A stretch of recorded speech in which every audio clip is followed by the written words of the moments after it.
look at a tree, most of what captures our attention is happening above ground.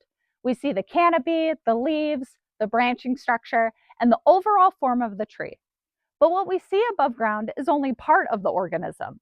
A large portion of the tree structure and biological activity exists underground within the root system. Roots anchor the tree, absorb water and nutrients from the soil, store energy in the form of carbohydrates, and connect the tree to the living ecosystem within the soil. In our previous video, we talked about trees as living systems. To truly understand that system, we have to begin below the surface because the stability, growth, and long-term health of a tree all begin with its roots.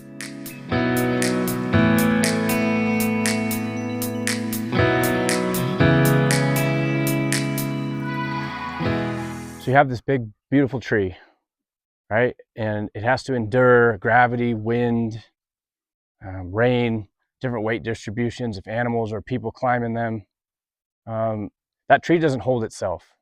So we have these big lateral woody roots that go into the ground and they reach out and they anchor that tree down. And they can extend far beyond the tree's canopy. And so they're distributing the load that's put on the top of the tree, much like we would when we rig, so that we're not weighting one thing more than the other. Its system is balancing out the load so that that tree can maintain its structure in a safe environment in an ideal setting. So one of the things that we do when we walk up to a client's tree is the first thing we look at is the bottom of the tree. We ask some site history, we look at the soil texture, and try to make an educated guess of what those roots have endured over time and what they're doing right now compared to the species of the tree and what we know about how those roots act, but also compared to, recent flooding, or has there been any additions to the property, like for instance, like a driveway put in or anything like that that could impact that structural root zone.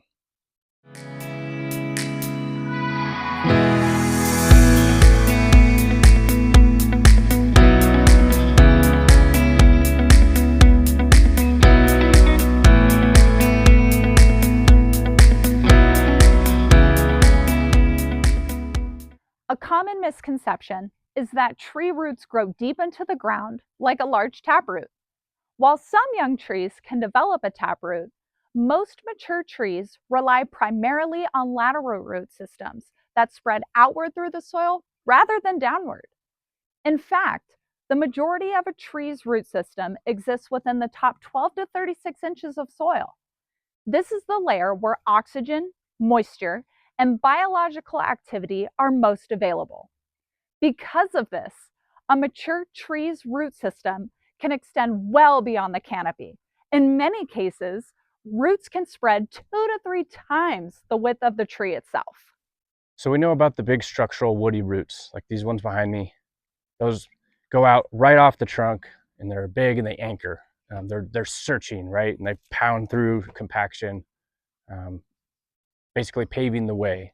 But then those reduce, and they reduce into transport roots, which basically just transport water and nutrients. Then they reduce again into feeder roots, which actually absorb water. The absorption isn't just water, it's also dissolved nutrients. And they're extremely small, but they're also really short-lived, so they're always adapting. So like these woody roots, where they could live the whole length of the life of the tree, the small feeder roots could, thousands and thousands of times recreate themselves. And because they're adapting, especially in an arid environment where, we're drought stricken a lot of times, but then like in a homeowner situation where if you were to take on a new property, maybe then you add irrigation. So now those feeder roots have to adapt to that. And so it's important to understand the structure of the big roots, how they reduce, how they move water and nutrients, and then they reduce again into feeder roots, which absorb that water. And so they move and they adapt to where that water is, which actually kind of goes into something that's important to understand in a homeowner setting, because if you were to move that water, back up to a surface level, those roots are now going to come back up to the surface, and they're going to start to train back up instead of back down where you want them to be. And it's important to know, I mean, they could go up as far as into your lawn, and you could start mowing off those feeder roots, and now you've just created a bigger issue. Beyond the larger roots exists one of the most biologically active zones in the soil known as the rhizosphere. The rhizosphere is the narrow region of soil surrounding the roots where trees interact with microorganisms such as bacteria and fungi. Trees release sugars and organic compounds through their roots into this zone. These compounds feed microbial communities living in the soil. In return, many of those organisms help break down nutrients and make them available for the tree to absorb. So Serena was explaining the rhizosphere. It's where the transport roots, the feeder roots, the tiny little micro hair roots exist. But in that rhizosphere, it's important to understand the soil texture, because if there's too much pore space, just like we have in our skin, that means that too much water and oxygen can pass through there. So just like sand, like if you were to just pour water into a bucket of sand, the water would just go straight to the bottom because there's too much pore space there, too much drainage. Or if you look at clay, right, that holds water really well. And so the in between would be like silt or loam. So it's important to understand what's in that rhizosphere. That rhizosphere has to exist in the right conditions for a healthy tree. Those roots need to metabolize and be able to adapt and feed that tree accordingly. Different trees have different requirements, so it's important to understand the species compared to the requirements that it's going to need as far as an aerobic environment or anaerobic, meaning high oxygen or low oxygen in the soil. One thing that homeowners often do is they think, oh, hey, it's going to be 105 next week. Let's give this more water. Well, maybe, but depending on the soil type and the texture of that soil, you could actually drown your tree, and now it's getting blasted with the sun.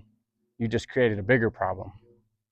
So understanding the soil within the rhizosphere for those tiny little micro-haired roots is very important, especially in a homeowner setting when we plant trees and we want to enjoy them for years.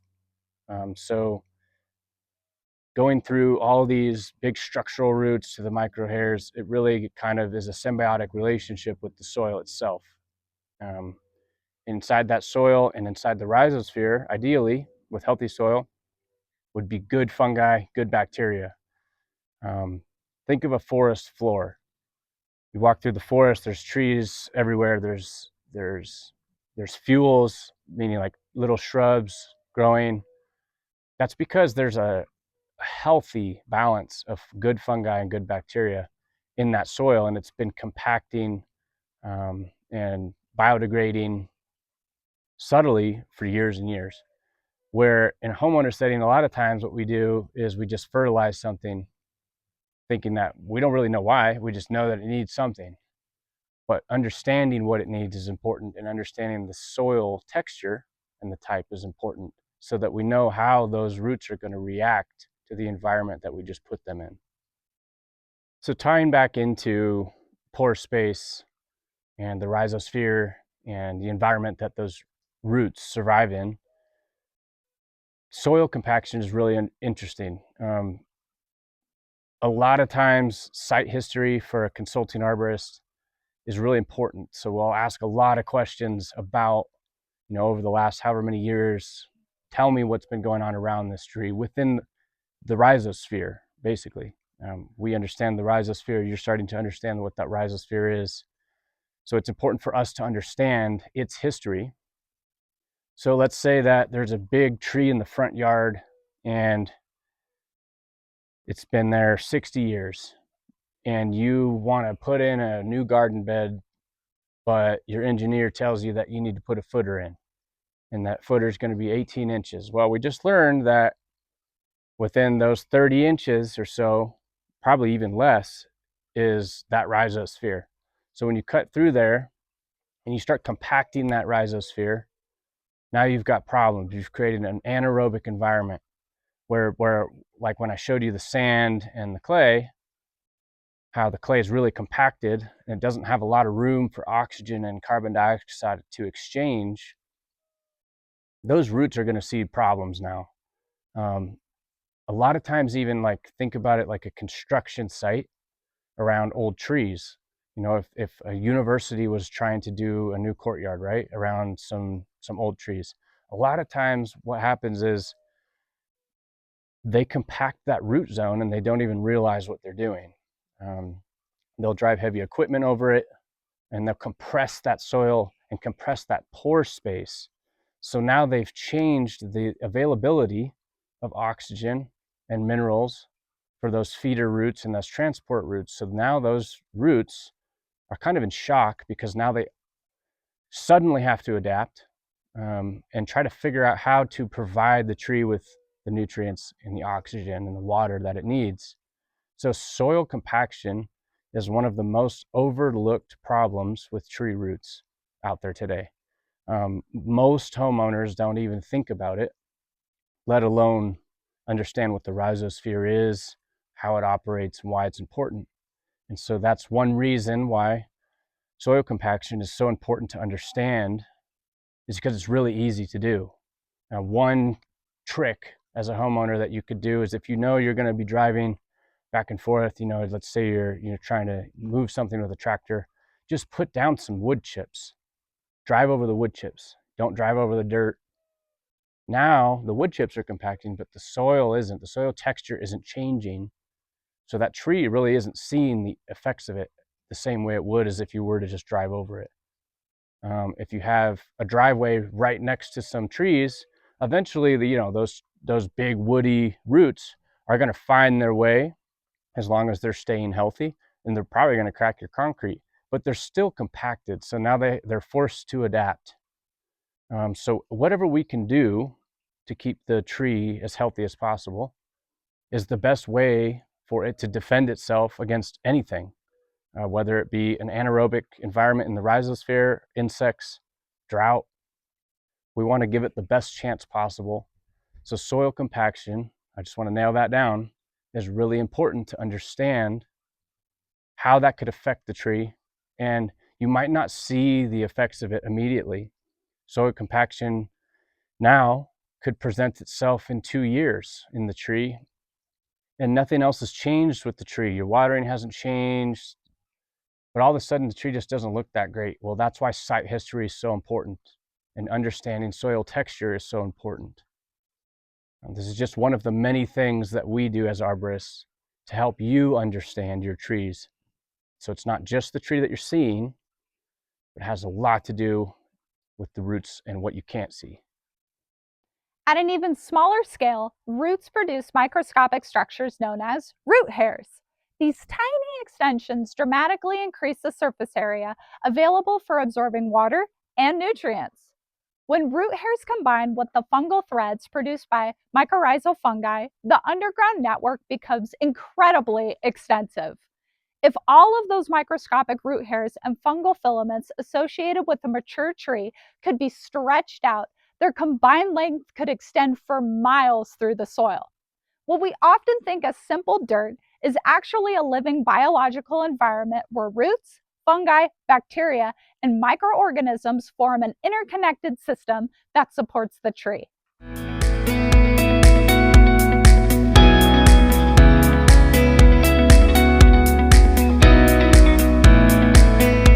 So we went over a lot of stuff today, from the big tree that you see above the ground to understanding the bigger, larger, woodier roots that start at the root flare or the trunk where it meets the ground, and how that reduces down into transport roots and into feeder roots, and then the soil around those roots, which are the rhizosphere, and how that rhizosphere can be impacted by certain soil textures, site history, soil compaction, oxygen availability, water availability, drainage. We went over a lot. And so this video basically was just to try to help you as a homeowner or as anybody that's interested understand more than just what you're seeing as the tree. When we as arborists walk up to a tree, we already know that we're only seeing half of the picture, if not less than half of the picture, because so much of it's going on under the ground.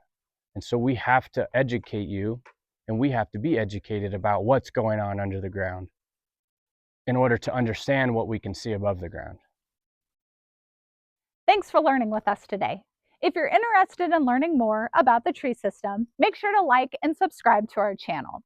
Just like we did today, we're going to be diving deep into arboriculture, so stay tuned. Climate High Tree Experts, professional tree care backed by science.